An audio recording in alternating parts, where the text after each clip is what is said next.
wabarakatuh. Hai semuanya, selamat datang di Agricast. Nah, di episode kali ini kita kedatangan bintang tamu yang sangat amat spesial. Tetapi aku mau kasih tahu dulu nih tema kita, yaitu Survive and Thrive, sukses kuliah dan juga dunia kerja versi Agribisnis Unsri. Nah, kenalin, aku Revasya. Di sini aku akan nemenin kalian nih dalam obrolan santai tapi penuh insight. Di episode kali ini kita udah kedatangan alumni Agribisnis Unsri tahun 2013, yaitu Kak Asih Karlina, CEO dari Cahacia Group. Boleh Kak Asih langsung sapa teman-temannya? Halo rekan-rekan di KM Sosek, apa kabarnya? Semoga sehat semuanya. Masya Allah. Masya Allah. Nah, di sini kita bakalan ngobrolin tentang gimana caranya survive dan juga thrive di perkuliahan dan juga dunia kerja. Keren sekali temanya ya, sangat menarik, dan mungkin nanti kita bisa sharing-sharing terkait bagaimana bentuk survive dan nantinya bisa dipraktekkan di tenaga kerja buat rekan-rekan semua. Betul banget. Oke Kak Asih, kita mulai dulu dari masa-masa perkuliahan nih, gimana caranya bertahan di masa kuliah. Nah, waktu jadi mahasiswa agribisnis, pasti Kak Asih itu memiliki banyak tantangan nih. Nah, mungkin menurut Kak Asih, apa sih tantangan terberat yang menurut Kak Asih rasain waktu selama kuliah? Oke, pertanyaannya menarik sekali ya Reva. Dibilangkan sebuah tantangan. Sebelumnya kakak mau ngucapin terima kasih diundang kembali, udah diundang di podcastnya Agribisnis ya. Iya, Agricast. Agricast, insya Allah sekali ya. Jadi mungkin di sini kakak mau sharing-sharing tentang pengalaman-pengalaman kakak terkait di dunia kuliah dulu gitu ya. Ini kakak dibawa flashback kembali ke dunia perkuliahan. Udah lama banget karena kakak tamat masuknya di tahun 2013, tamatnya itu di tahun 2017. Jadi sekarang kan sudah menikah, udah punya 2 anak nih. Buat teman-teman yang nonton tahu ya, Masya Allah. Jadi kalau dibilang sebuah pertanyaan survive tentang kuliah, kakak itu berasal dari SMA yang bukan di Palembang gitu. Jadi kita anggaplah di kota gitu ya, di kota Baksnya itu. Jadi kakak di sana ini kakak itu penuh perjuangan untuk masuk di Unsri. Sempat di tahun 2012 itu kakak diuji, adik meninggal gitu. Kakak sebenarnya tamatannya di 2012 gitu ya. Nah itu sempat meninggal, jadi kakak tunda dulu untuk tidak masuk di Unsri gitu. Tapi kakak udah lulus, diterima nih di Unsri dengan jurusan agribisnis yang kakak pilih pun itu dari ya kakak dapati bukan karena dari guru kakak atau mengajari begitu, tidak, tapi kakak dapati itu dari kertas koran gitu yang dijual ibu sayur. Terus kakak lihat dulu peluang-peluang agribisnis itu banyak sekali peluangnya gitu. Salah satunya itu tentang bisnis konsultan, bagaimana masuk perbankan, kayaknya peluangnya besar. Jadi kakak cari-cari ketika mendaftar gitu, cari-cari itu daftarlah di agribisnis. Masuk di agribisnis ya, namanya kita pada saat itu orang tua itu lagi fase down banget nih Reva. Jadi kakak berjuang sendiri bagaimana cara membiayai hidup kakak. Jadi karena orang tua kakak adik kakak meninggal dalam ya namanya kanker gitu ya, habislah keuangan gitu ya. Singkat ceritanya ya kakak berjuang mulai dari UMKM, apa yang bisa kakak kembangkan, apa yang bisa kakak jual, apa yang bisa menghasilkan duit. Di pikiran kakak, karena namanya masuk kuliah itu pasti ada biayanya. Jadi kakak berjuang gimana caranya menghasilkan duit untuk biaya kuliah. Nah kakak mulainya dari hal sederhana. Itu ada tantangan pertama kakak untuk masuk saja, kakak udah punya tantangan. Belum masuk Unsri nih, kakak untuk masuk saja kakak udah punya tantangan, yaitu tentang biaya. Jadi kakak berjuang sekecil apapun keuntungan kakak ambil peluangnya, mau dia dari maaf ya dulu itu keripik gitu-gitu ya kakak jual, dari dinas-dinas kakak ambil, kakak kelola, bahkan kakak buat sendiri itu sampai singkat ceritanya adalah terkumpul uang untuk kakak masuk ke Unsri. Pada saat kakak masuk di Unsri, kakak kan harus menyesuaikan orang-orang yang notabene ya ada ya satu angkatan yang seumuran dengan kita juga masih. Itu tantangan terbesar Reva. berat sekali bagi kakak untuk menyesuaikan, beradaptasi, berkomunikasi itu beda caranya. Cuman kakak ini namanya ada kemampuan tersendiri, boleh dibilang soft skillnya ya, mampu beradaptasi dan mampu berkomunikasi. Ya udah kakak enjoy aja bawanya. Itu tantangannya itu dari uang, kemudian cara beradaptasi tadi sangat berat sekali buat kakak untuk masuk dan berjuang di perkuliahan dunia. Tapi kakak bangga dari kota kecil kakak pindah ke kota besar. Itu sebuah bentuk apa ya, perpindahan, bukan hanya menetap di Palembang, kuliah di Palembang, enggak. Bagi kakak itu sebuah dream lah ya, dream yang keren lah, bisa pindah gitu dari kota kecil ke kota yang lebih besar begitu. Jadi banyak banget sebenarnya tantangannya, Reva. Berarti tantangannya itu muncul sebelum perkuliahan dan juga muncul waktu perkuliahan. Ngomong-ngomong soal tantangan nih, pasti banyak banget mahasiswa agribisnis yang merasa, aduh aku salah jurusan nih, atau aku kurang percaya diri di agribisnis. Nah, dulu Kak Asih pernah ngerasa kayak gitu nggak? Atau aduh kayaknya aku salah jurusan ya, atau kurang percaya diri gitu. Nah, gimana caranya Kak Asih untuk bertahan dan juga yakin untuk kuliah?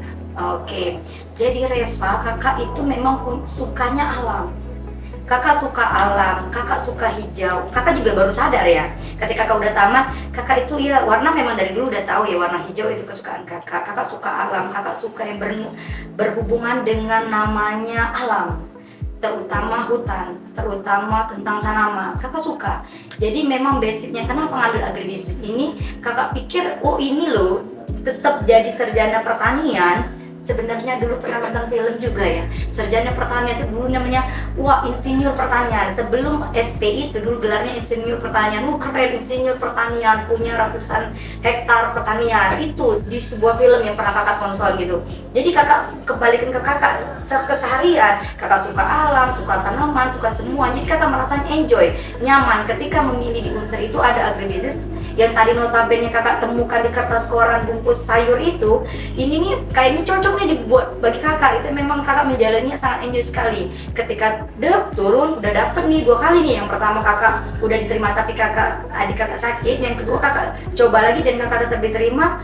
Kayaknya sebuah ini nih kepercayaan, amanah nih dari Allah, benar-benar meyakinkan bahwasannya ini nih memang untuk aku gitu. Ketika kakak terima jalani, ya emang cocok sama kakak merasa nyaman. Cuma belajar dari pengalaman teman-teman, ada juga yang mereka tidak cocok. Kenapa tiba-tiba masuk ke sini? Salah satu pasangan kakak sendiri, dia tidak pernah tahu yang jadi suami kakak sekarang. Dia tidak pernah tahu, dia itu kan masuknya pertambangan. Setelah pertambangan dia masuk tiba-tiba ke maunya kedokteran. Dia tidak pernah tahu agribisnis itu apa. Jadi agribisnis itu kurang familiar ya di telinga, cuman ada bisnisnya aja. Di pikirannya itu ada ekonominya gitu, ada bisnisnya. Ketika dia kecemplung sana, ini pengalamannya dari dia ya, kayak masuk cuman kayak ini universitas, kenapa aku masuk di sini? Ada yang mempertanyakan, itu pasangan kakak sendiri kalau dari pertanyaan kamu tadi. Tapi bagi kakak sendiri, kakak sangat enjoy sekali dan bangga di agribisnis, khususnya Universitas Sriwijaya. Berarti itu cara bertahan itu emang dari diri sendiri ya? Benar sekali. Karena kita udah cinta sama jurusannya. Benar. Dan juga cinta dengan ilmu-ilmunya. Benar. Mungkin kita lanjut ke next question. Menurut Kak Asih nih, kesalahan yang paling sering dilakukan oleh mahasiswa selama kuliah yang justru itu bikin mahasiswa tersebut jadi terhambat perkembangannya?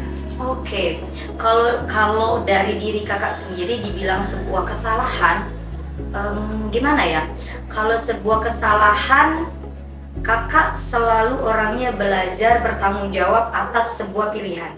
Kakak pantang menyerah untuk udah maju akan berbalik arah, begitu tidak. Aku akan meninggalkan jejak dan sejarah nih ketika aku mengambil sebuah keputusan. Itu kalau kakak. Tapi seiring perjalanan kakak banyak mempelajari. Kalau dibilang kesalahan mahasiswa gitu ya, kakak mempelajari dari pengalaman teman. Nah, pengalamannya itu apa saja, Reva? Yang pertama, menurut kakak ya, kakak memperhatikan ada teman kakak yang tidak tamat, dia tidak menyelesaikan tujuan dia masuk ke menyelesaikan tamat lah ya, dapat gelar sarjana tadi. Salah satunya itu mereka dibilang pacaran enggak ya, maksudnya gini, menikah sebelum ini mungkin lah ya, istilahnya seperti itu. Ada salah satunya itu. Tapi ada juga yang kedua, kesalahan kayaknya tidak ada ya yang berlebihan kesalahan di perkuliahan. Yang penting kita ada mau, punya sifat daya juang, motivasi, dan tidak mau menyerah saja sih sebenarnya. Yang penting kita mampu menyelesaikan itu. Jadi bagi kakak tidak ada kesalahan yang kalau kakak ingat-ingat kesalahan kayak tidak ada di Reva. Masya Allah. Ya, Masya Allah banget kalau kakaknya tuh nggak punya kesalahan tuh. Menurut Reva cukup bagus lah ya, karena di kuliah ini kita juga harus survive kan, dan juga kita harus belajar dari kesalahan. Dan menurut Reva, di kakak sebagai orang yang sukses dalam menentukan arah hidup kakak dan mampu belajar dari kesalahan. Satu kata Reva, berhati-hati. Jadi kita berhati-hati sama orang di sekeliling kita. Kita jangan percaya sama diri kita sendiri, bahkan sampai di situnya. Kenapa? Kadang-kadang kita berpikir kita mau sholat, kita tidak melaksanakannya. Oke, sebentar lagi aku pokoknya ini. Pokoknya dalam melangkah, dalam mengambil keputusan, dalam apapun itu berhati-hati. Termasuk sama teman kita, sama rekan bisnis kita, sama siapapun di sekeliling kita, kita berhati-hati. Tetap yang namanya kehati-hatian, waspada itu tetap boleh kita lakukan, cuma ya dalam batasan-batasan. Aku mau sedikit nanya nih, Kak Asi dulu ikut organisasi nggak? Wah, jadi ya pertanyaan yang menarik. Tahu nggak Reva, namanya soft skill, ini kakak sharing ya. Kalau namanya soft skill atau kemampuan dibilang organisasi, kakak tuh Reva dimanapun tempat pengen jadi nomor 1 dan terbaik. Kakak melakukan apapun itu, sekecil-kecil amanah sekalipun, kakak akan berusaha memberikan, melakukan yang terbaik. Kakak misalkan nih diberikan tugas oleh dosen, itu kakak kan bener-bener lakukan yang terbaik gitu. Jangan sampai asal-asalan, itu yang kakak lakukan. Termasuk di organisasi, kakak ikuti semua Reva, semua organisasi di Unsri. Contohnya badan eksekutif mahasiswa kakak ikuti, badan pakar pengajian Islam kakak ikuti. Pokoknya kalau ada seminar-seminar apapun itu ilmunya, kakak jadikan diri kakak gelas kosong. Kakak mau belajar, kakak pokoknya haus akan itu. Karena bagi kakak ini berjuang mau masuk Unsri nggak gampang, harus dilewati dengan kematian, harus dilewati dengan ujian materi, harus dilewati dengan namanya, pernah nggak sih kakakmu si Reva makan mie instan gitu ya, dibagi 2. Nah kakak pernah teman-teman di posisi itu, paginya sepotong, sorenya sepotong. Sebelum adanya Cahaya Group saat ini, kakak pernah di posisi itu. Tapi kakak tidak pernah menceritakan keluh kesah kakak kepada orang sekeliling kakak. Nggak ada yang tahu. Orang tua kakak, mama kakak, teman kakak, sahabat kakak, tidak ada yang tahu bagaimana susahnya kakak untuk makan aja gitu. Untuk makan pun kakak pikir ya, bukan untuk yang lain. Makanya kakak tidak mau menyia-nyiakan. Ada apa saja di kampus kakak ikuti. Kakak mau belajar, kakak mau yang namanya tuh haus akan ilmu. Agar apa? Nggak ada nilai diri kita. Kita tidak akan punya nilai kalau kita tidak mengembangkan diri kita sendiri. Mau dapat nilai tadi, ya itu tadi. Kita latih, kita asah, kita pertajam. Nah, jadi kalau masalah organisasi kakak ikuti semua. Ikuti semua. Nggak ada satu yang nggak lolos. Pokoknya ada asih. Orang aja sampai ada pusing. Di kelas boleh tanya nih, alumni kakak, kalau bertanya gimana sih Kak Asi? Pasti mereka jawab. Kalau dosen tuh bertanya, ada pertanyaan, kakak duluan yang angkat tangan. Kakak berusaha, walaupun kakak nggak tahu, kakak cuma menggunakan 5W1H. Apa judulnya itu? Pak, begini, pokoknya aku mau nanya. Walaupun pertanyaan kakak bobot nggak bobot, kakak berusaha untuk mempercayakan diri untuk mengangkat tangan. Pokoknya Pak, Bu, kamu bertanya. Sampai teman-teman tuh, kasih lagi. Berusaha begitu, kepercayaan diri tadi, begitu Reva. Ngomong-ngomong soal organisasi nih, karena Reva sendiri masih semester 3 dan juga lagi aktif-aktifnya organisasi. Mungkin dari kuliah, organisasi, terus juga kegiatan luar kampus, terus juga plus kita juga punya kehidupan pribadi kan. Benar. Itu semua pasti capek banget kalau dijalanin dalam satu waktu. Nah, versi Kak Asih nih, gimana sih caranya ngatur waktu supaya semuanya itu bisa balance dan gak kewalahan? Nah, ini dia juga menarik. Jadi dibilang cara mengatur waktu, iya Reva, kakak ini tipe orang yang deg-degan iya ya ketika menghadapi sesuatu. Jadi kalau ulangan misalkan ya, kita itu ulangan itu tanggal 10, kakak belajarnya dari tanggal 1. Nah itu gimana cara? Jadi kalau besok ada kegiatan, kakak buat jadwalnya itu di handphone atau di kertas itu kakak buat. jam segini misalkan jam sholat subuh, kakak langsung buat jadwal jam 5 aku ngerjain apa, jam 6 aku ngerjain apa, jam 7 jam berapa, sampai terakhir aku pun tidur kakak buat jadwalnya. Jadi kakak langkah pertama kakak lakukan supaya kakak tidak deg-degan, supaya kakak tetap ngejalanin sesuai rules tadi dan bermanfaat. Kakak nggak mau menyia-nyiakan waktu Reva. Bagi kakak waktu itu yang paling penting. Kakak lebih suka kalau ngobrol ataupun apapun sama teman-teman itu kakak mikir-mikir kira-kira teman-teman yang bisa memberikan dampak aku positif siapa. Bukan berarti teman-teman yang tadi yang suka nongkrong bukan tidak positif, karena bagi aku ini berjuang banget nih tentang waktu. Karena kalau kakaknya nggak bisa tentang waktu ini, tidak disiplin dengan waktu tadi, kakak bisa-bisa merasa kehilangan sesuatu, nggak tahu di dalam jiwa apa ya aku tadi nggak sesuai target. Jadi disiplin waktu itu penting, membuat jadwal itu penting. Yang ketiga kakak lakukan supaya tidak merasa tersia-siakan, buat hal-hal yang positif. Begitu, pokoknya nggak ada hal yang terlewatkan begitu saja. Maunya tuh berdampak, bermanfaat, dan ada yang bisa dilihat gitu dari hasil kinerjanya kakak dalam sehari-hari, terutama dalam kuliah. Ya, berarti cukup terstruktur ya Iya, dalam benar. pembagian waktu, dan itu juga mungkin bisa bermanfaat bagi kita. Benar. Mungkin ada nggak sih kebiasaan baik yang Kak Asih jalani waktu di kuliah terus sampai sekarang ke bawah? Kebiasaan baik, balik ke Tuhan. Ketika kakak, kan istilah kakak tidak ada yang tahu bagaimana kesulitan kakak nggak pernah cerita kecuali kepada Allah. Kakak tetap gelar sajadah. Kalau kakak lagi sedih, kakak gelar sajadah. Kakak bahagia, kakak gelar sajadah. Itu kebiasaan terus sampai hari ini yang kakak lakukan. Kakak balik kepada Allah. Kakak tidak pernah berharap kepada manusia. Kakak tidak pernah berharap kepada ya misalkan ada orang tua, aku berharap orang tua aku ngebagi. Enggak, aku cuma berharap kepada Allah. Karena aku nggak mau membebani, karakter kakak tidak mau orang di sekeliling kakak itu terbebani oleh kakak. Kalau bisa kakak nih ngebantu, apa yang bisa kakak bantu. Nah kebiasaan itulah yang selalu kakak lakukan. Itu gelar sajadah, minta kepada Allah apapun, karena kakak percaya Allah Maha Kaya.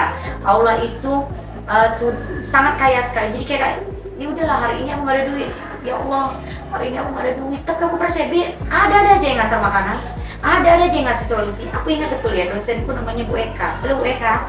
Nah itu Bu Eka itu adalah salah satu dosen yang bener-bener menurut kakak ya baik. Dia mengajari kakak banyak hal sekali. Nah beliau itu kadang-kadang manggil kakak jadi MC. Kakak bangga sekali kakak bisa beli kulkas. Itu dari selalu MC. Ayo Asih kita kesana. Ayo Bu, MC ulang tahun ambil, MC job formal ambil, pokoknya MC aja semua. Itu dikasih ini tipsnya ya, suka. Walaupun ya cukup bagi kakak. Kakak bangga. Alhamdulillah ya Allah hari ini aku bisa ini, ya Allah aku hari ini bisa begini. Intinya aku tidak pernah menadakan tanganku kepada orang tuaku, karena ya tahu juga ya orang tua kita ini lagi dalam kesulitan fase kehilangan anak. Dia akan melakukan apapun untuk anaknya, dan aku selalu bilang tenang mah, aku bisa. Tenang mah, biaya kuliah sudah aku bayar. Orang tua nggak, tenang mah, listrik sudah aku bayar. Gak pernah setiap hari aku menada tiap bulan, tidak. Aku tutup tanganku, bagaimana aku berjuang sendiri, berdiri di kaki sendiri, minta cuma maaf Pak, doakan aku, maaf Pak, doakan aku. Aku tidak akan pernah, kakak tidak pernah pengen orang tua kakak mendengar, telinganya, matanya melihat keburukan kakak. Jadi sebisa mungkin kakak melakukan yang terbaik begitu. Jadi salah satu dari salah.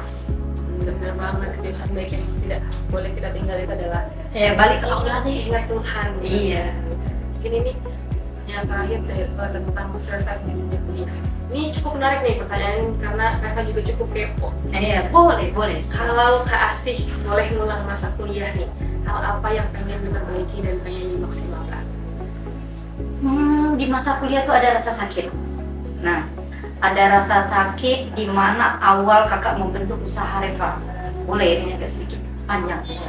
Jadi ada rasa sakit di mana kakak nih, buat teman-teman yang di luar sana, ini pesan sekali ya. Di masa kuliah ini aku belum pernah ngomong dimanapun. Di masa kuliah itu yang namanya bullying itu pernah terjadi dalam diri kakak. Bahkan dilakukan oleh orang-orang terdekat kakak sendiri. Asal mula kakak ngebentuk diri kakak jadi seorang entrepreneur, memang suka entrepreneur juga ya. Tapi asal mula kakak punya usaha itu dari rasa sakit itu tadi. Jadi rasa sakitnya seperti apa? ketika kalian anggap tidak mampu beradaptasi dengan kalian, seseorang yang kita anggap tidak mampu beradaptasi dengan kalian, janganlah kita contohnya dulu begini ya. Contohnya waktu itu kakak itu mabok. Nah, kakak itu kan mabok. Jadi setiap kali namanya pemberdayaan masyarakat atau field trip ya lebih tepatnya, kakak itu selalu duduknya sendiri gitu, jadi sendiri, terkucil karena ya itu tuh sakitnya bukan main gitu. Bahkan kalimat-kalimat pedas yang kakak terima pun oleh orang sekeliling, bahkan orang terdekat kakak itu sakit banget. Sampai kakak bertekad, bayangkan pada saat suatu kota itu yang sangat jauh itu, kakak pernah naik tuh ke kapal itu kakak naik, kakak sendiri perempuannya, laki-laki semua, karena tidak mau satu grup dengan kakak. Kakak nggak tahu alasannya apa. Berawal dari cara bermain-main saja, sampai itu sakit banget. Sampai aku bilang tuh air Bismillahirrahmanirrahim. Suatu hari aku akan kembali ke kota ini dengan punya tour travel sendiri. Aku akan kembali dengan kota ini dengan uangku sendiri. Aku bilang begitu. 3 bulan kemudian Allah tunjukkan, dan alhamdulillah kakak bisa punya usaha tour travel pada saat itu, dan kakak bisa bawa teman-teman kampus, teman-teman juga SMA, sampai SMA kakak sendiri kakak bawa punya, sampai perbankan juga pernah percaya sama kakak usaha tour travel itu. Dari tour travel itu kakak gerakan alhamdulillah, sampai bisa ya kakak sangat enjoy sekali jalan-jalan dapat uang.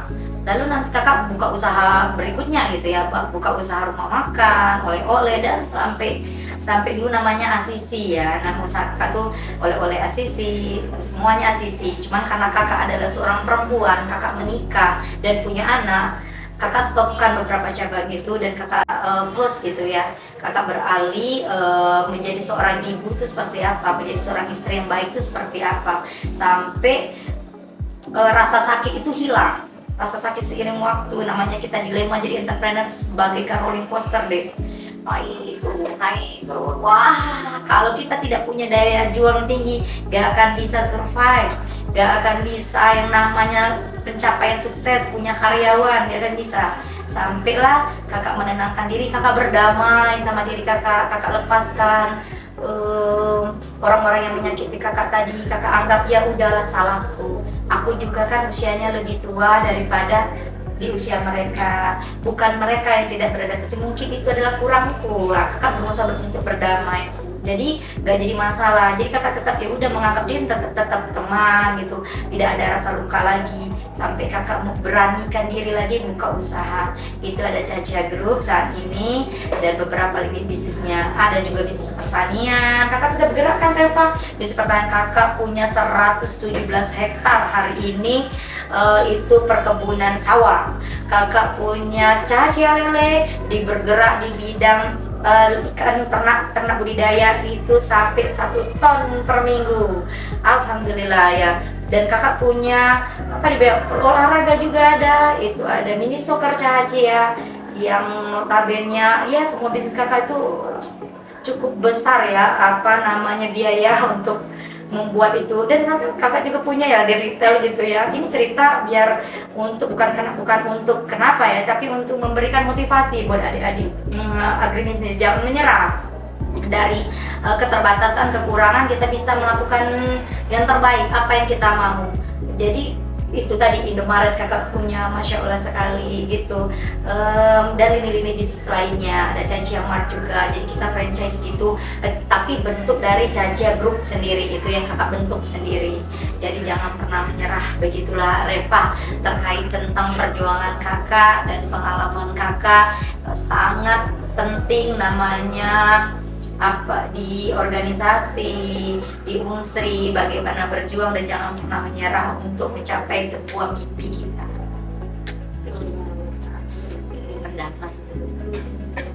Setelah berhasil bertahan nih di masa-masa kuliah, tantangan berikutnya itu pasti menentukan arah setelah lulus, mau kerja, mau usaha, ataupun kita kayaknya aku mau S2 dulu deh.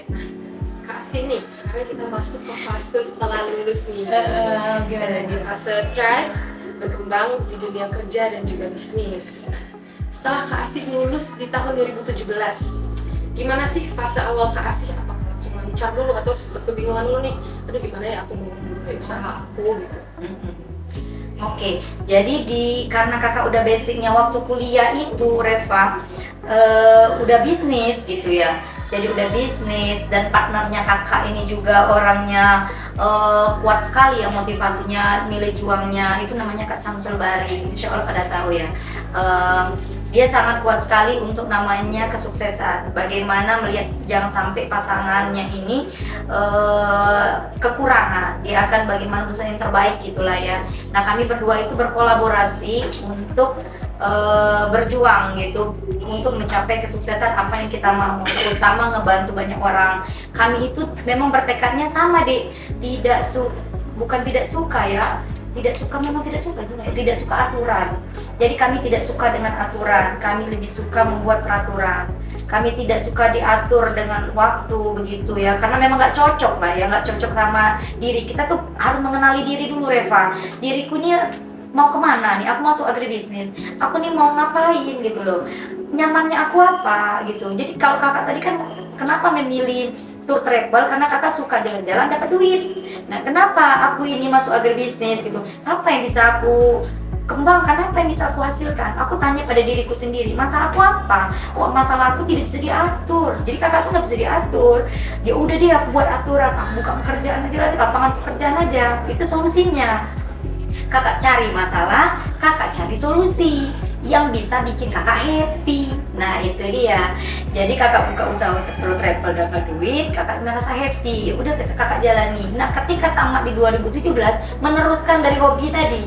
Jadi cari hobi tadi ya, yang bisa bikin happy. Intinya kakak tidak bisa bekerja yang ditekan gitu ya. Nah jadi kakak maunya yang luas, mau yang kakak happy, yang tidak ada yang bikin kita stres gitulah ya.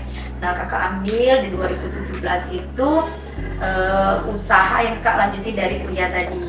Seiring waktu, namanya entrepreneur ya, tidak ada yang mulus Reva, tidak ada yang langsung duit aja. Semua itu belajar dari pengalaman, diasah dari bagaimana keterampilan kita, kemampuan kita berkomunikasi, kemampuan kita beradaptasi, kemampuan kita berpikir kritis ketika ada masalah, menyelesaikannya bagaimana, seperti itu.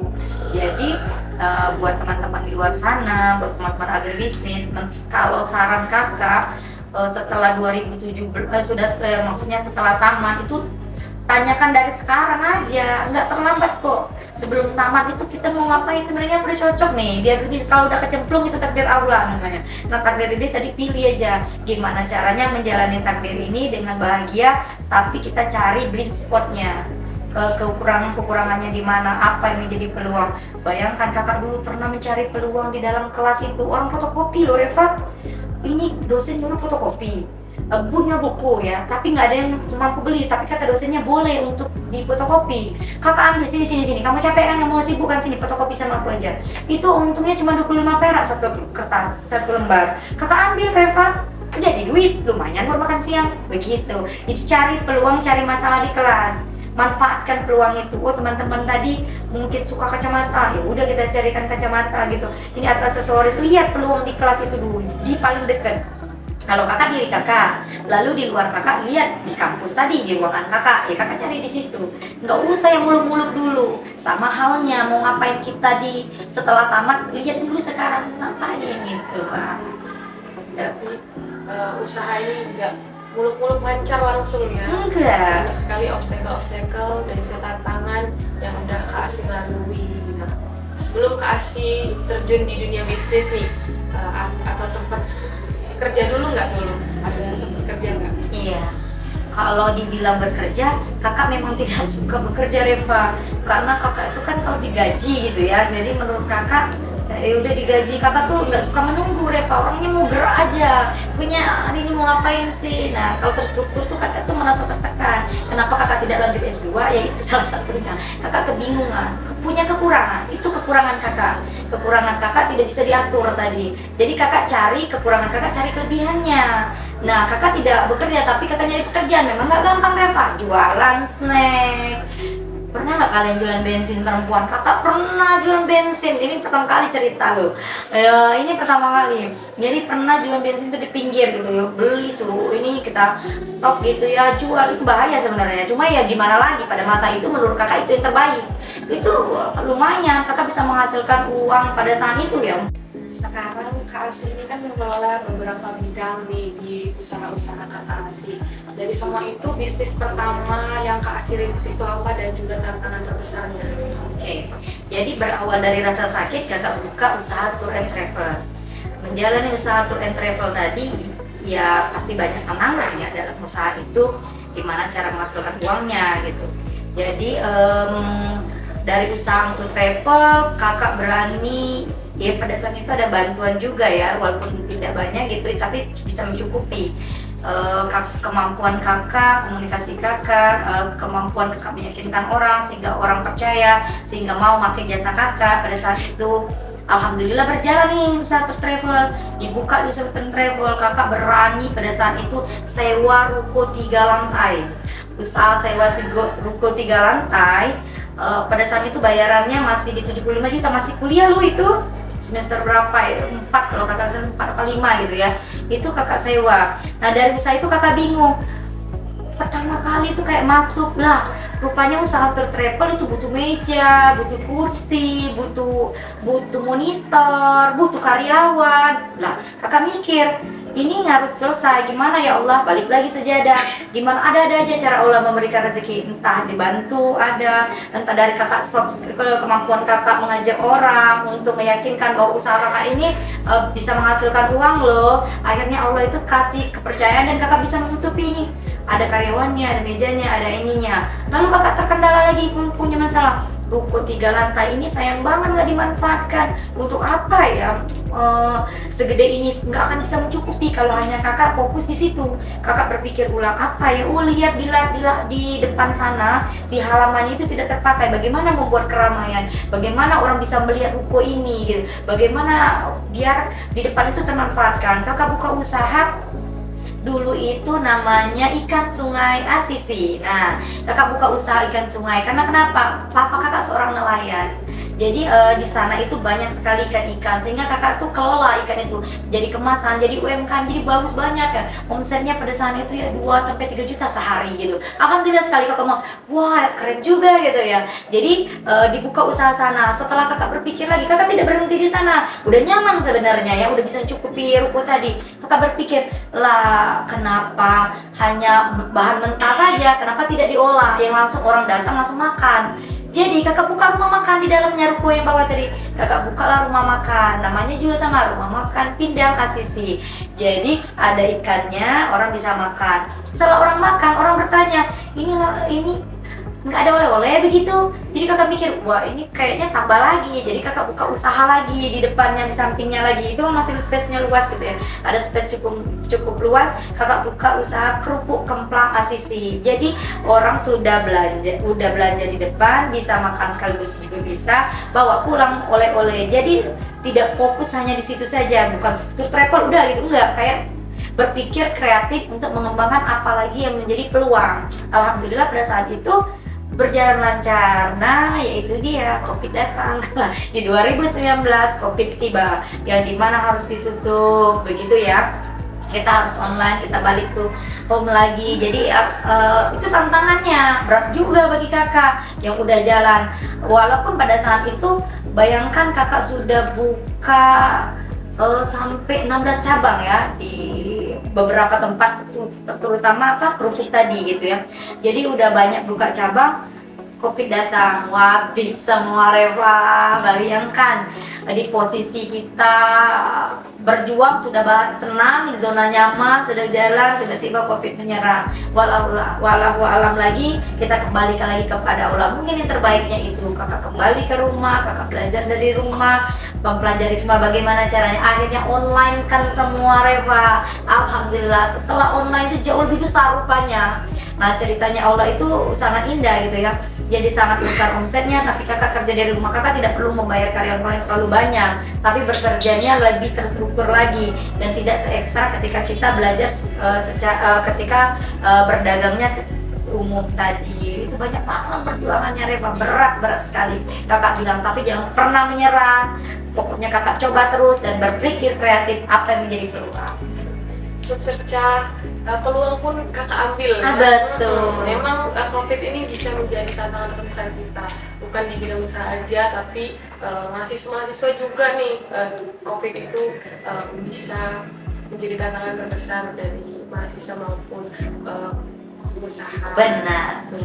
Nah mungkin lanjut di kita kembali lagi ke tentang agribisnis.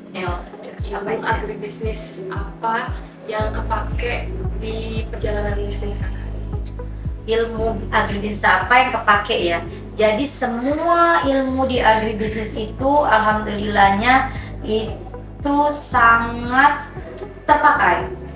Ilmu komunikasi diajarkan dosen kakak terpakai. Ilmu pemberdayaan masyarakat diajarkan dosen kakak juga terpakai, karena kita harus berhadapan dengan masyarakat secara langsung, berhadapan dengan orang secara langsung, itu juga terpakai. Terus yang terutama yang ilmu ekonominya, menjual apa saja yang menjadi peluang, sangat terpakai sekali bagi kakak, terutama kakak sekarang yang business owner ya. Kakak apa ya pesan ya buat yang mau bekerja atau mau jadi seorang pengusaha, ambil semua ilmu yang diberikan oleh dosen kita, oleh teman kita, oleh asisten dosen kita, oleh seluruh lingkungan kita, terutama di kampus itu ambil semua. Jadikan diri kita gelas kosong, apapun itu kita serap semuanya dan jangan pernah capek. Coba aja, itu terpakai sekali, sangat membantu ketika sudah keluar. Insya Allah lebih gampang lah, lebih mudah untuk kita menghasilkan dan mencapai cita-cita tertentu kita. Oke, nah tentang bisnis kita kembali lagi ke pengalaman mahasiswa nih. Banyak tuh mahasiswa yang takut untuk memulai usaha karena modal, terus juga takut gagal, terus juga takut banyak omongan dari orang-orang. Nah, menurut Kak Asih nih, mindset apa yang harus Kak Asih pakai dan Kak Asih miliki sebelum terjun di dunia bisnis? Mindset ya. Jadi semua di tubuh kita lihat pada diri kita cermin aja nih, bercermin di depan kaca, lihatlah ya Tuhan tuh menciptakan kita sangat sempurna Reva, dari ujung rambut sampai ujung kaki kita bisa berdiri, orang tua kita sudah melahirkan kita lihat diri kita, apa kita ini manfaat untuk kenapa kita dilahirkan dari ibu si A misalnya, kenapa kita dilahirkan dari bapak si B. Nah, kita sudah berdiri dengan sempurna, masa iya kita hanya berdiam diri menepuk tangan. Nah, mindset ini kita bangun, kita harus berterima kasih, itu yang paling penting. Kita harus membangun diri kita biar menjadi bernilai. Gimana caranya nih? Aku nih udah segede ini, apalagi udah kuliah gitu, udah segede ini, kalau aku hanya menjadi beban, gimana? Jadi tangan kita ini bernilai Reva. Kakak itu nggak ada nih, bayangkan kakak itu masuk kuliah aja itu nol rupiah kalau bicara tentang materi. Kakak kembangkan masalahnya apa sih yang dicari? Untuk keripik orang tuh bisa ngasilin. Bu, boleh dah Bu jual dulu keripiknya, lagi kalau ada untungnya boleh dah, misalkan dia jual 10.000. Bu, boleh ya Bu ya, aku ambil dulu keripiknya, aku jual dulu. Kakak dulu begitu, kakak ambil dari itu, kita ambil keripiknya, kita jual, kita modal ngomong doang. Bener loh, modal meyakinkan orang bahwa nih keripik bagus, enak, Bu cobalah. Kakak bener-bener tuh jor-joran dari dinas ke dinas, kakak tuh ini loh. Pada saat itu media sosial belum seramai sekarang gitu ya. Ya kakak tawarkan, orang-orang tuh tertarik pada saat dia melihat kita, wah antusias banget nih anak, mau ngejual. Bolehlah tanya dosen kakak dulu, beberapa pernah ngerasakan madu kakak. Kakak bawa madu botol gitu ya, yang sudah diperah itu kakak jual. Setelah selesai daripada namanya dosen kakak memberikan materi, kakak bawa madu tadi. Ini belum dunia kerja, ini baru pada saat dunia permasalahan kita tadi. Kakak, ibunya keluar gitu ya, Bu, mau nggak beli madu kita? Ini madunya dari Muba Bu, ini bagus Bu, dari ini gitu. Percayakan diri bahwa ini madu memang ini. Sampai ibu tuh nggak tahu walaupun diminum nggak diminumnya ya, percaya nggak percaya. Karena lihat antusias kita untuk menjual tadi, dia mau beli, dapat duit. Itu adalah modal, Reva. Jadi nggak harus modal gede dulu. Yang kecil-kecil aja yang kita lihat bisa menghasilkan, nah ambillah itu. Jadi bisa jadi peluang. Jadi nggak harus langsung jadi pengusaha, jadi Kak Cia, Kak Asih sekarang tuh enak banget ya. dia udah punya bisnis, punya apa yang bisa mereka lihat di media sosial. Enggak mudah, semua tidak ada instan, kesuksesan tidak ada yang instan teman-teman. Jadi kesuksesan itu perlu diperjuangkan, perlu yang namanya daya juang, perlu yang namanya mampu beradaptasi, perlu yang namanya mampu berkomunikasi, perlu yang namanya tuh bertahan. Ini seperti apa? Nah, pelajari soft skill selain daripada hard skill menurut kakak sih. Ya pasti kuncinya itu kalau dari yang aku tangkap tadi, percaya diri. Betul, percaya diri bahwa diri kita itu bernilai. Kita juga bisa loh. Bisa. Iya. Mungkin ini pertanyaan terakhir dari segmen Thrive. Ngurus banyak usaha nih sekaligus itu pasti nggak mudah kan pasti. Buat Kak Asih banyak banget usaha-usaha yang udah Kak Asih jalanin. Nah, gimana sih cara Kak Asih untuk bagi fokus supaya semua usaha Kak Asih itu tetap berjalan dengan lancar dan juga sehat nih? Oke Reva, jadi Kak Asih ini sekarang ini seorang ibu rumah tangga. Kakak harus membagi nih, aku harus tahu diriku porsinya di mana. Kakak petakan dulu Reva. Langkah pertama kakak petakan. Aku adalah seorang istri, 1. Aku adalah seorang ibu, 2. Aku adalah business owner, 3. Dari peta ini kakak bisa membagi diri kakak. Pada saat kakak dengan suami seperti apa? Pada saat kakak ke anak-anak, kakak harus bisa. Kakak punya manajemen waktunya. Pada saat kakak sebagai business owner seperti apa? Bayangkan kakak pada saat ini Caca Group itu punya 12 lini bisnis. 12 lini bisnis ini, satu lini bisnis itu banyak orangnya, berbagai karakter, berbagai sifat, yang kakak berbagai usia juga. Dan kakak harus sesuaikan gimana cara bicara dengan yang lebih kecil, gimana cara bicara yang lebih dewasa. Karena di lini bisnis kakak ini orang-orangnya nggak seragam. Yang usianya serentak satu itu tidak. Ada yang usianya yang di bawah kita, ada yang setara, ada juga yang di atas kita sudah dewasa. Jadi nggak istilah kata itu. Kakak harus petakan dulu karakter kakak bicara dengan ini seperti apa, berkomunikasi dengan yang usianya lebih muda seperti apa, usianya yang dewasa tadi seperti apa. Jadi cara berbicara juga tidak hanya berbicara Reva, bicara baik itu kapan dan waktunya. Kadang-kadang kita harus dengarkan juga keluh kesah mereka di bawah. Apa sih, kita tidak bisa menerapkan ilmu kita saja, kita harus timbal balik. Jadi harus kita sesuaikan semuanya. Di 12 lini bisnis kakak aja ada pertanian, ada olahraga, ada juga retail. Itu nggak gampang, bahkan ada yang berhubungan dengan manusia. Itu dengan keamanan, itu sulit sekali Reva. Jadi kakak bagi lagi, setiap lini bisnis ada manajer-manajernya. Dari manajernya kita evaluasi bisa ke karyawan tadi, begitu.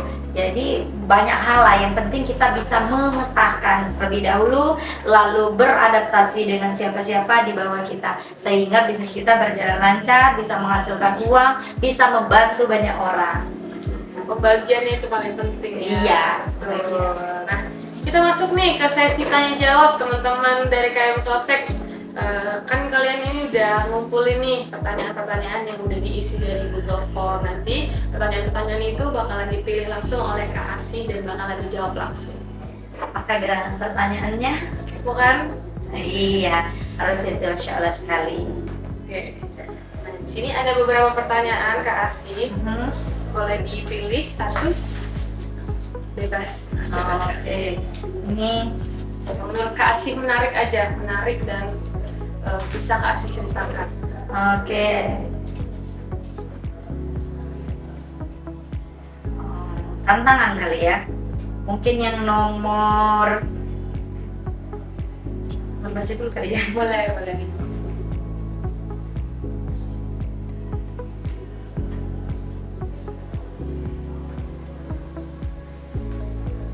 Mungkin nomor 2 kali ya. Kalau yang tantangan tadi tentang bagaimana mengusaha, saya rasa sudah terjawab di beberapa video kita. Yang kedua, seperti yang kita tahu, jurusan pertanian ini kadang-kadang dipandang sebelah mata di mata orang lain. Karena mindset tentang jurusan pertanian, lulus jadi petani, jadi bagaimana cara kakak menghadapi berbagai tantangan setelah lulus sampai dengan menjadi owner Caca Group. Jadi ini jangankan di mata orang, di mata suami kakak gitu saja dulunya di awal dia itu bingung, loh agribisnis apa gitu, tiba-tiba ya dia memang mau ketika dia kan sakit dari pertambangan, dia sakit pada saat dia sakit itu ya sakitnya lumayan berat. Nah jadi dia juga pakai oksigen gitu ya, menjawab pertanyaan ulangan begitu. Dia minta daftarkan sama abangnya. Abangnya itu bilang, "Bang, pokoknya daftarkan aku deh kuliah tapi ujungnya bisnis." Nah, di abangnya cari di Unsri, keluarlah agribisnis. Abangnya tidak cari tahu lagi, langsung klik aja nih agribisnis. Dengan bangganya dia, "Wah Dek, kamu diterima." Dia pun senang, alhamdulillah diterima. Ketika dia sudah masuk, dia kaget. "Wah, tidak mau, apa ini agribisnis? Kamu di pertanian, aku aja mau pertambangan dan kedokteran." Bagi dia itu ada jurusan yang sangat menghasilkan uang. Begitu. Nggak mau mah, pokoknya aku nggak mau. Mamanya bilang, "Nah, kuliah saja dulu, mengisi waktu kosong kamu, nanti berikutnya kita bisa daftarkan di tempat lain." Ya udah, datang, masuklah dia, karena bujukan tadi masuklah. Ketika dia udah masuk, rupanya di agribisnis ini sangat enjoy. Bayangkan, bisa ketemu banyak orang. Dia juga kayak ada motonya dulu, AGB, jual jadi duit. Nah itu ingat betul dia. Jadi kayak dia merasa kok enak ya anak-anak agribisnis, kok enak. Selain walaupun dia istilah kata itu, kenapa tiba-tiba karena anaknya aktif, anaknya kreatif, pemikirannya juga luas, si suami kakak ini, dia dipercayakan banyak amanah. Ketika amanah-amanah itu datang sama dirinya, dia merasa bangga. Jadi kapten di agribisnis, jadi ketua angkatan di agribisnis, jadi pokoknya dia jadi ketua semua. Jadi ketua angkatan ya, pada saat itu dia ketua angkatan 2014. Dia sangat bangga, wah keren ya agribisnis. Nah dari situ ketika didengar orang, dia tetap harus punya percaya diri gitu. Kakak juga selaku sebagai kakak mempelajari dari dia gitu ya. Wah dia bangga. Kalau kakak memang dari awal memang bangga menjadi insinyur pertanian bagi kakak gitu. Walaupun gelarnya SP gitu ya. Nah suami kakak merasa menunjukkan kepada orang bahwa agribisnis banyak sekali peluangnya. Bukan hanya di dinas-dinas saja, menjadi konsultan saja, tidak. Tapi ilmu agribisnis itu mencakup semua hal yang kita butuhkan di pekerjaan. Boleh dibuktikan di Cacia Group itu semua yang kakak pelajari di masa kuliah itu bermanfaat sekali Repa. Semua organisasi yang kakak pelajari, dapat soft skillnya dari organisasi tadi ya, itu sangat bermanfaat ketika kakak mengayomi ketemu karyawan. Oh yang aku butuhkan nih karyawan yang pintar komunikasi, yang punya sifat leadership, oh yang punya yang mampu membawa lini bisnis kakak ini menjadi lebih baik gitu. Nah jadi kakak pelajari itu semua itu nggak dapat secara instan, kakak pelajari itu dari agribisnis tadi. Jadi banggalah kalian punya jurusan agribisnis. Boleh dibilang itu agribisnis itu langka menurut kakak. Di tahun 98 waktu krisis moneter, salah satu sektor yang tidak hancur itu adalah sektor pertanian yang tidak ambruk karena orang butuh makan. Menurut kakak sekarang nih rata-rata mau Bill Gates menurut kakak ini informasi kakak cara orang-orang terkaya di dunia saat ini balik ke pertanian. Dan kakak juga ya kakak nih walaupun kakak ada bisnis lain di Palembang ini, kakak bergeraknya di bidang pertanian itu sangat besar sekali. Bahkan kakak punya 112 hektar itu sawah itu bergeraknya di bidang pertanian. Belum lagi sawitnya, belum lagi di bagian hal-hal lain. Jadi agribisnis peluang sangat besar sekali. Jadi banggalah punya agribisnis, terutama agribisnis Universitas Sriwijaya. Mantap. Iya, betul banget. Jadi kadang orang-orang yang memandang sebelah mata itu tuh kadang salah karena agribisnis itu spesial. Betul. Nah, kita masuk nih ke sesi games mitos atau fakta. Iya. Sekarang kita masuk ke sesi yang seru-seru dikit lah. Boleh, Masya Allah. Kak Asik tinggal jawab nih, mitos atau fakta. Dan jelasin dikit nih kenapa itu bisa menjadi mitos dan juga ataupun fakta. Oke, yang pertama nih, mitos atau fakta, mahasiswa agribisnis itu lulusnya cuma bisa jadi pegawai negeri sipil atau pegawai bank? Mitos dong. Kenapa? Contoh kayak tadi kakak keluar, kakak tidak bekerja, malah kakak membentuk pekerjaan untuk teman-teman dan punya banyak sekali karyawan. Jadi itu mitos. Oke, mitos atau fakta nih, jurusan kuliah nggak selalu menentukan karir yang bakal kita tempuh. Jurusan kuliah? Nggak selalu menentukan karir yang bakal kita tempuh. Oh, mitos dong. Ya, karena jurusan kuliah ini bisa keluar daripada yang kita mau. Karena balik lagi ke bicara tentang kenyamanan. Kadang-kadang kita kuliahnya di agribisnis. Teman kakak, dia jadi pengusaha seperti kakak ada. Pada saat itu dia itu kuliahnya di pertambangan. Kakak lihat nih, kakak pelajari. Pada saat dia keluar, dia tidak bekerja di instansi loh, malah dia bisa jadi pengusaha. Jadi semua tuh balik tentang kenyamanan dan peluang. Dan ini yang ketiga, mitos atau fakta, mulai bisnis itu harus nunggu modal besar dan kondisi yang benar-benar siap. Mitos. Kakak tidak punya modal pakai uang. Kakak hanya modal meyakinkan orang untuk membeli keripik pada saat itu. Dari situlah kakak berjuang. Ada uangnya, ya memang perlu uang pada saat sudah untuk mengembangkan ya. Tapi untuk awalnya itu mitos kalau semua butuh uang. Kita bisa bicara kita, komunikasi kita, soft skill kita, itu adalah uang yang utama atau modal utama kita. Oke, lanjut nih, mitos atau fakta, jaringan yang kita bangun itu waktu kuliah kan bisa membuka peluang karir. Fakta. Kenapa? Jaringan itu yang paling penting. Contoh, jaringan tidak perlu besar ya. Antara kita dengan teman kita saja itu adalah sebuah jaringan. Sesuatu yang berada di luar diri kita itu adalah jaringan. Ketika kita mau mengembangkan usaha, mau mengembangkan apa yang kita mau, apapun itu, hanya sekedar tugas kelompok pun, kita itu butuh teman, kita butuh orang, kita adalah sosial. Seperti di bisnis kita, sosek, nah, sosial ekonomi. Artinya butuh jaringan, butuh orang banyak. Kita tidak bisa berdiri sendiri untuk mencapai kesuksesan. Hari ini kakak bicara pun harus butuh teman, butuh Reva, butuh tim, butuh kamera, butuh semuanya. Artinya kita itu saling berangkupan. Reva bisa ketemu kakak pasti dari jaringan, mungkin dari jaringan kakak tingkat atau jaringan lainnya. Artinya jaringan itu sangat penting, Reva.